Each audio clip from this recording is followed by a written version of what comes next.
Hi everyone, this is Joseph from Forbes Tech Reviews, doing another video today. In today's video, yes, I'm going to give you my final review or 30 days later with the iPhone 10. But before I do that, check this out.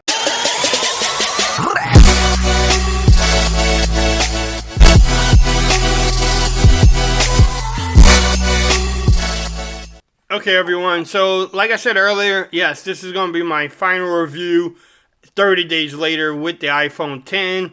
Yes, I'm an Android guy normally, but, I wanted to try out this iPhone, wanted to see what iOS was about, and, man, I really do enjoy this phone. In this video, I'm going to actually go over 7 or 8 different categories, talk about what I like about the phone, what I don't like about it, and that way we can just have a discussion. Normally, I don't do these type of videos.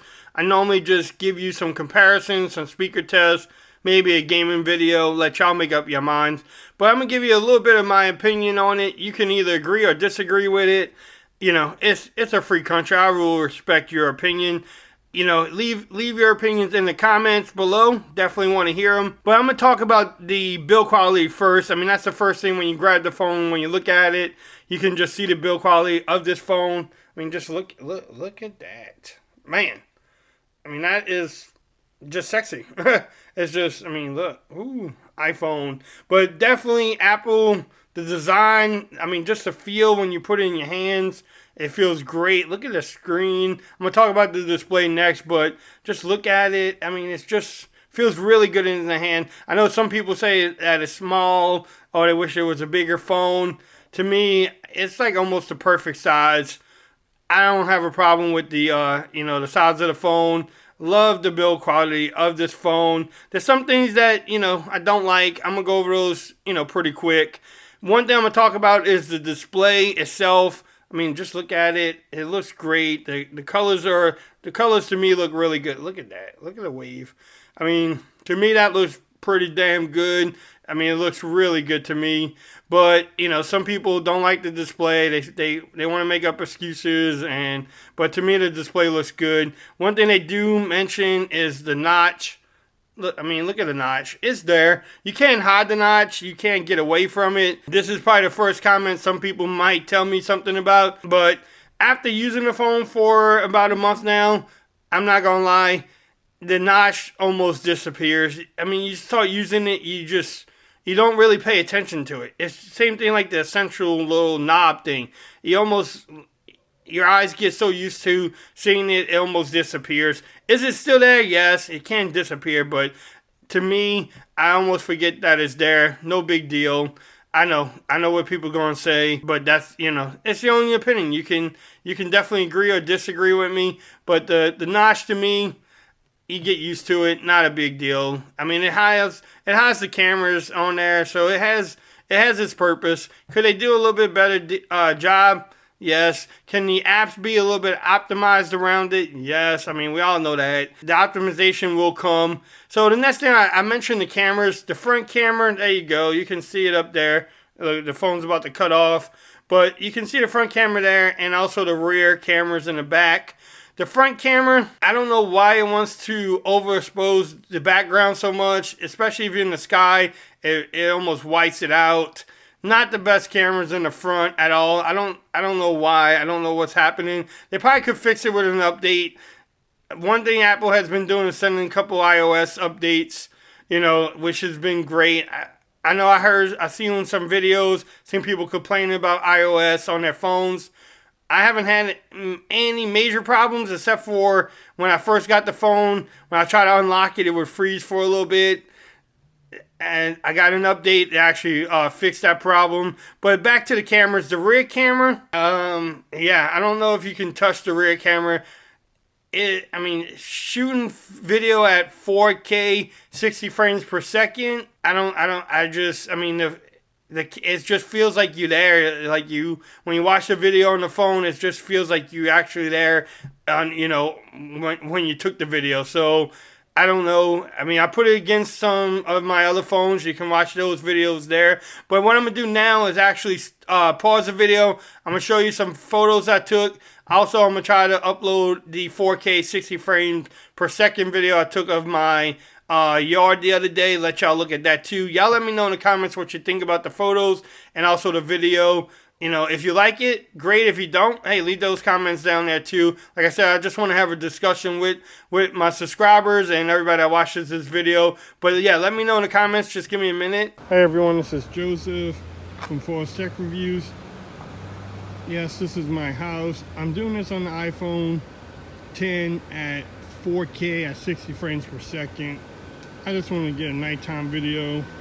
I don't think I did one before, but y'all let me know how everything looks. Yes, I have neighbors come and look by. I do not recommend walking in this yard, but you know. How does it look? I mean, I don't know if you want to say this is low light or not, but that's a giraffe again. It says let us know. But I think so far it looks pretty good. What I'm seeing in a few.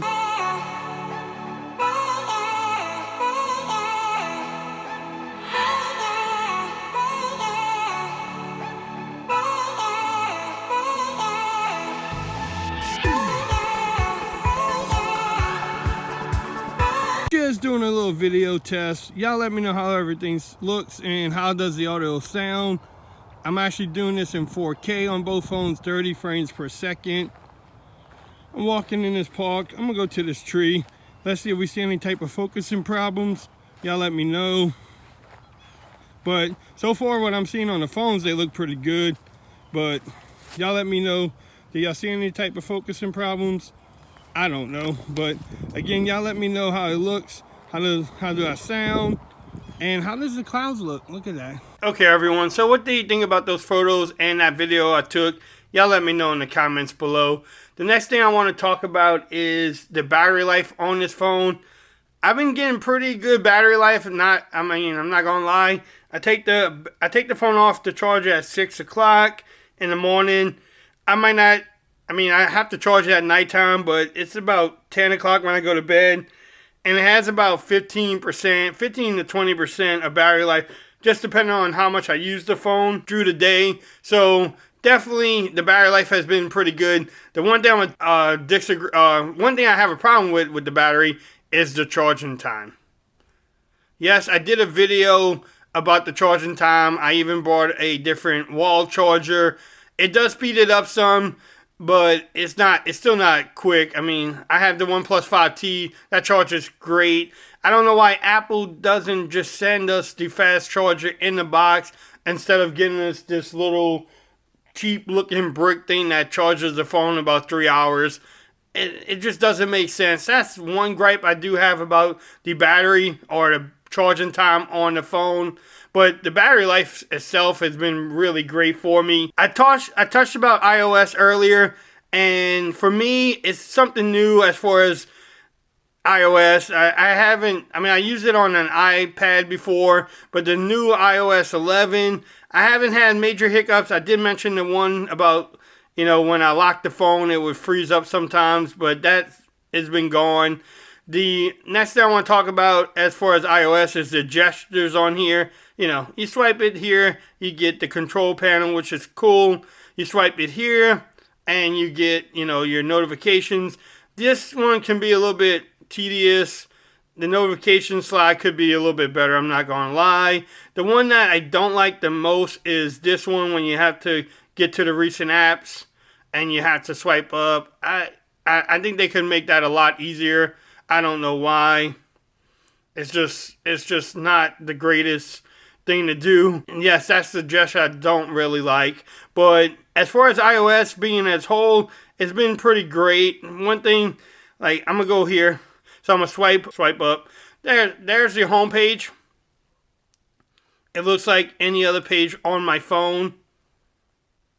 Let me customize it, Apple. Give me some time. And look at the widgets. These are the widgets here. I know on my unboxing, I had to do a lot of looking around just for the widgets. The widget game on the phone, not great. Customization is not great. If I want to move this app down here, I can't move it. It goes up. If y'all know how to do that, maybe I'm doing something wrong again because I'm not the iOS specialist. But that's one thing. Customization, man, let me customize it more. But overall, the experience has been pretty great. I mean, you swipe up, there's the home button. The other thing about iOS, I guess you can say, or even this phone, is the Face ID. To me, it works pretty quick. Let me see if I can actually get this to work off camera. Bam, there you go. The thing I don't like about the Face ID is the swipe up. It's unlocked now. Why don't you just go to my homepage? But you have to swipe up to get there. I mean, it is what it is. I can't change it, but I wish Apple would. But look, I mean, it works quick. I'm off camera and it's still doing it. So Face ID definitely works for me. I know other people having problems with it. Shout out to Alan from Phone Tech at Work. I know he has a problem with his. At least that's what he's been telling us. To me, I don't know, maybe I'm ugly and it just likes me or something. I don't know what it is, but Face ID definitely works for me. Another thing I want to talk about on this video is the speakers. Bam, there you go. Yeah, one's a mic.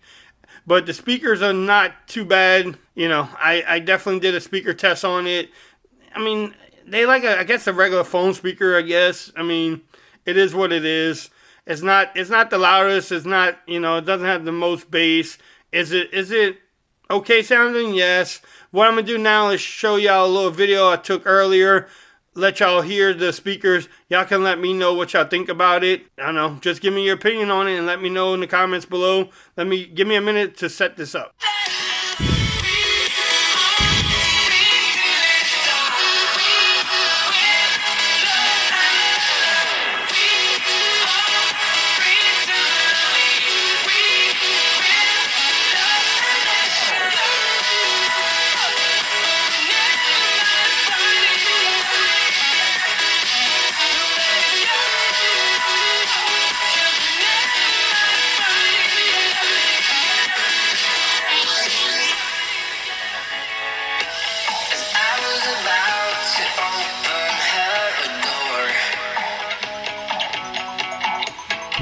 Okay, everyone, so that was a little speaker test. What do y'all think about the speakers on the iPhone 10? Y'all let me know in the comments below.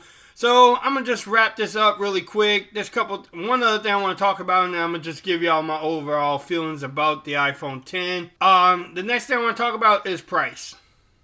Silence in the room. Price. Is the phone worth $1,000? I got the 64 gig variant of the iPhone 10. Is it worth $1,000? No, it's not worth $1,000. I mean, is any phone worth $1,000? Is the Note 8 worth the $950 I paid before taxes? No. Is the V30 worth $800? No. But I mean, if you want the iPhone 10, if you like the iPhone systems, if you like iOS, if you can afford the iPhone 10, if you want it, then I guess it's worth it to you. But overall, the phone prices for 2017 have been going higher and higher. We talk about this in Telegram, GroupMe chats. You see it on Twitter, people talking about it. And, price is a major factor in everybody's, life right now. So is it worth $1,000? Not really, but it's your money. You have to spend it. I can't tell you if you want to buy this phone or not. I just can give you comparison videos. I can give you speaker tests, gaming videos. I can tell you my feelings on it. You can watch other people's feelings on it. But when it comes down to it, you have to spend your money. If you want to spend $1,000, hey, you're going to spend $1,000. It is what it is. But, I can't tell you to spend it, but the price, I get that question a lot. Is it worth $1,000? If you want to spend it, then yes, I guess it's worth it. But overall, not. None of the phones today are worth the price that they're coming out with. But it is what it is. Now, just overall, again, I'm an Android guy. I've been using Android phones forever now. I never had an iPhone before. I had a couple Apple iPads. I think I got the first iPad that came out. A couple iPad minis. I use them for a while and just get bored with them. This phone here, I'm not going to lie, I really like it. I really like it a lot. I've been using it as my daily driver. I don't really want to give it up. I might actually keep an iOS phone and an Android phone from now on. on the channel. The cameras, the rear cameras on here is great. Like I said, the 4K 60 frames per second is great. I love the display. I love some of the gestures on here. Battery life has been pretty good. The speakers, it stay okay. I mean, it's speakers. It is what it is. The notch, it doesn't really bother me anymore as far as, when I'm using a phone daily. It is what it is, too. I mean, it's just overall, I guess because it doesn't look like an iPhone. Maybe that's why I like it so much. Yeah, I mean, like I said earlier in the video, can customization, yes, can that be better? Yes, it can definitely be better. One thing I didn't talk about is no headphone jack. Hey, some people need the headphone jack. Some people don't. It doesn't bother them. But, it is what it is. But overall, the experience with the iPhone 10 to me has been great. I have, just those couple things I mentioned earlier in the video. That's the only problems I've been having with the phone. But overall, I really like this phone. I mean, like I said, I've been using it for the last 4 weeks now. Every day, taking pictures, doing videos, calling on it. It's been really, really great overall to me. But again, that's just my opinion. Y'all let me know in the comments below your opinions of the iPhone. Do you like it? Do you love it? Do you hate it? Is there some reason, why you're returning the phone if you had it? Y'all let me know in the comments what you think. But if you haven't subscribed to my channel, please do so for more coverage on the iPhone 10. Also for more Android phones coming up, especially the OnePlus 5T. But if you like this video, give me a thumbs up. And until next time, peace. I'm out of here. Y'all have a great day now.